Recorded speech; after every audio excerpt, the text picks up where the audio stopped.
당신이 몰랐던 이야기, 오늘은 묻지마 범죄, 공식 용어로는 이상동기 범죄에 대한 이야기와 함께 범죄 피해자를 위한 다양한 정책에 대해서도 이야기해보죠. 묻지마 범죄는 범행 동기가 뚜렷하지 않거나 이해하기 어려운 상태에서 불특정 다수의 무고한 사람들을 대상으로 행사하는 범죄를 뜻합니다. 가해자와 피해자 사이에 아무런 친분이나 원한 관계가 없고 아무 잘못 없는 행인들이 갑자기 공격당한다는 점에서 구별되죠. 언론에서는 오래전부터 묻지마 범죄라고 불러왔습니다. 그런데 묻지마 범죄가 공식 용어는 아닙니다. 학술적 용어도 아니고 공식적으로 합의된 용어도 아니죠. 공식 용어로는 2022년부터 이상동기 범죄라는 명칭을 사용 중입니다. 사실 묻지마 범죄라는 용어는 언뜻 진짜 동기도 이유도 없어 보이죠. 원인과 동기를 알아야 해결법이 나오는데 묻지마 범죄라고 해버리면 아무 이유 없는 개인의 광기처럼 보이는 게 사실입니다. 이상동기 범죄라고 부르는 게 더 맞는 표현인 것 같으니 영상에서도 이상동기 범죄라고 칭하도록 하죠.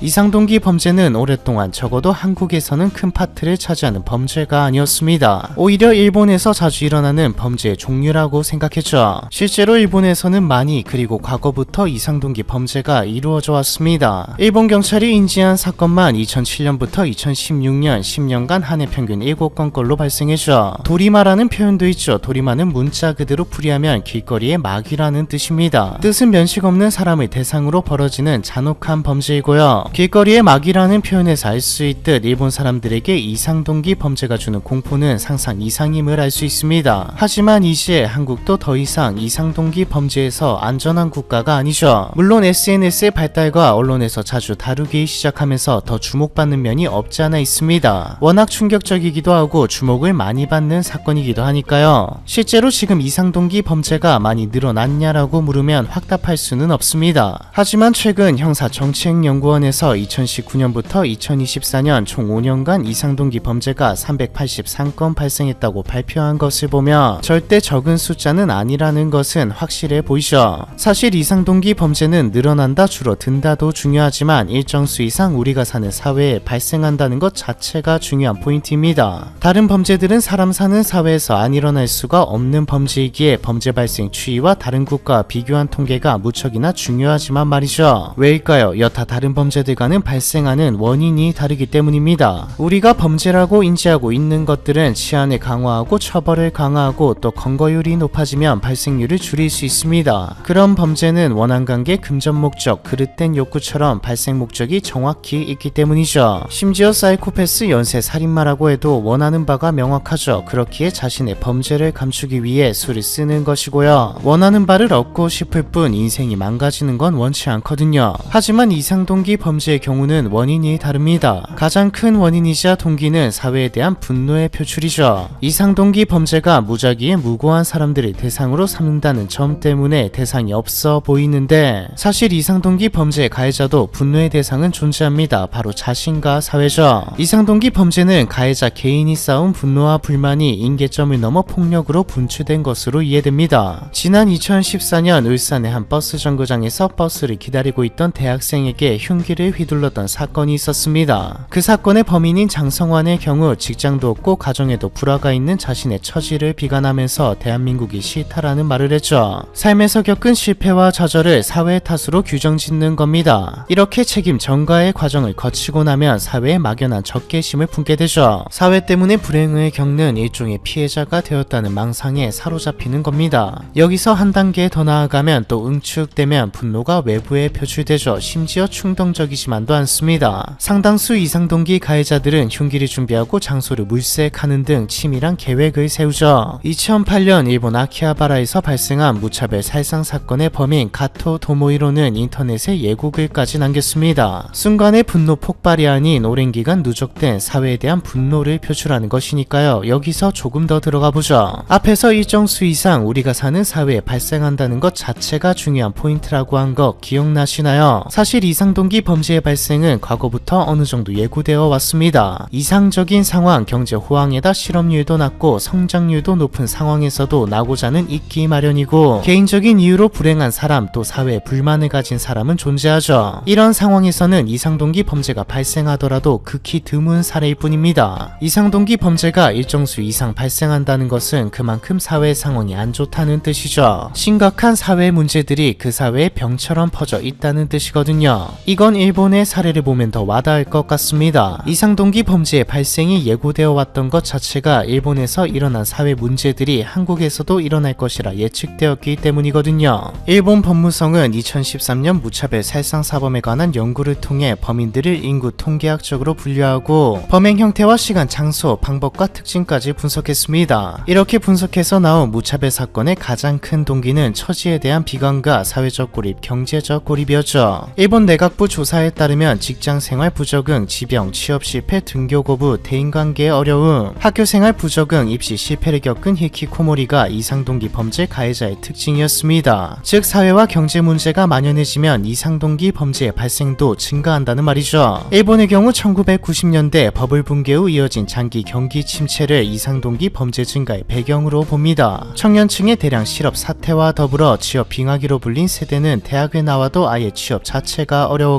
이들 중 상당수가 사회에 진입하지 못한 채 히키코모리가 되었거든요. 한국은 어떨까요? 유례없는 청년 실업에 쉬는 청년이 급증하고 경쟁적인 사회 환경 속에서 결혼과 내 집 마련, 출산은 남의 일이 되었죠. 물가는 계속 오르고 주머니 사정은 좀처럼 나아지지 않습니다. 한국의 각종 사회 문제는 어디부터 손을 대야 할지 모르게 켜켜이 쌓이고 언제 터져도 이상하지 않을 풍선처럼 부풀었죠. 게다가 한국 사람은 일반적인 성장 과정을 겪지 않았거나 인식이 좋은 직업을 갖지 않았다면 무시하는 경향이 있기도 합니다. 그런 경험을 한 이들은 주류에 속하지 못했다는 생각에 그들 스스로를 고립시키기도 하죠. 이처럼 사회적으로 고립되는 이들이 많아지면 많아질수록 좌절이 절망이 되고 절망이 사회에 대한 불만과 적대심으로 향하는 경우가 많아지게 됩니다. 그래서 이상동기 범죄가 일정 수 이상 존재한다는 게 문제라는 것이죠. 그만큼 사회 문제가 내재해 있다는 뜻이기도 하니까요. 즉 이상동기 범죄는 가해자가 되지 않도록 사회 환경과 상황 또 안전망을 만들어주는 것 말고는 지금으로서 딱히 방법이 없다는 말이죠. 이상동기 범죄를 줄이기 위한 대책으로 실제로 일본에서는 사회적 고립 해소를 내세우고 있습니다. 2021년부터 고독고립 대책 담당 부서를 설치해서 운영 중이죠. 이때까지 쭉 보셨듯 묻지마 범죄, 이상동기 범죄는 대처하기도 예방하기도 쉽지 않습니다. 일본에서 내세운 사회적 고립 해소가 탁월한 방법일지도 알 수 없습니다. 하지만 손 놓고 있을 수도 없죠. 원인을 찾아서 해결해야 하고 동시에 이상동기 범죄로부터 피해를 입은 무고한 사람들도 구해내야만 합니다. 지금부터는 범죄로부터 피해 입은 무고한 사람들을 위한 이야기 해보겠습니다. 처음에 말했듯 이미 발생한 피해에 대해서 국가적 사회적 보호와 지원 제도가 절실합니다. 피해자와 가족들이 다시 일상으로 돌아올 수 있도록 흉터는 남을지언정 고통이 되지 않도록 말이죠. 앞서 이상동기 범죄를 주로 말했지만 사실 범죄 피해자 지원은 이상동기 범죄 피해뿐 아니라 살인, 폭력, 방화, 강도 등 강력범죄로 신체 상해를 입은 피해자 그리고 디지털 성폭력 피해자까지도 지원 대상이 될 수 있습니다. 그렇다면 범죄 피해를 위한 지원은 어떻게 이루어지고 있을까요? 사실 법무부가 다양한 제도를 운영하고 있는데 잘 모르는 분들이 많습니다. 범죄 피해자 보호 지원 정책은 2003년 대구 지하철 참사 이후 범죄 피해자 보호 지원 종합 대책 수립의 필요성이 커지며 시작되었습니다. 법무부에서는 2005년 범죄 피해자 보호법 제정 이후 타인의 범죄 행위로 인하여 피해를 입은 사람에 대하여 다양한 지원을 시작했는데 크게 경제적, 심리적, 법률적 지원으로 나눌 수 있습니다. 먼저 경제적 지원입니다. 생명 또는 신체를 해하는 범죄로 인해 사망하거나 장애, 중상해를 입은 피해자나 유족에게 지급하는 범죄 피해 구조금이 있습니다. 좀 더 자세히 보면 피해자가 사망했을 때 법에 따라 유족에게 우선 지급하는 유족 구조금, 범죄로 인해 장애를 입은 경우 피해자 본인에게 지급하는 장애 구조금, 그리고 범죄 피해로 인한 치료에 2개월 이상이 필요한 경우 피해자 본인에게 지급하는 중상해 구조금, 이렇게 세 가지 범죄 피해 구조금이 있습니다. 또 치료비, 심리치료비, 생계비, 학자금, 장례비를 지원하는 검찰 경제적 지원 제도와 전국 검찰청에 대응하여 61곳에 설립된 각 지역 민간 범죄 피해자 지원센터에서 치료비, 간병비, 생계비를 지원하기도 하죠. 이런 범죄 피해 구조금, 생계비 등은 법무부의 범죄 피해자 직접 지원 강화 노력에 따라 최근 증액되기도 했는데요. 더 자세한 내용은 범죄 피해자 지원 포털을 통해 확인할 수 있습니다. 두 번째, 법률적 지원입니다. 범죄 피해를 입은 경우 가해자에 대한 탄원서, 손해배상 청구 등 법률적 지원이 필요한 경우가 있죠. 현재 법무부에서는 다양한 법률적 지원 제도를 운영하고 있습니다.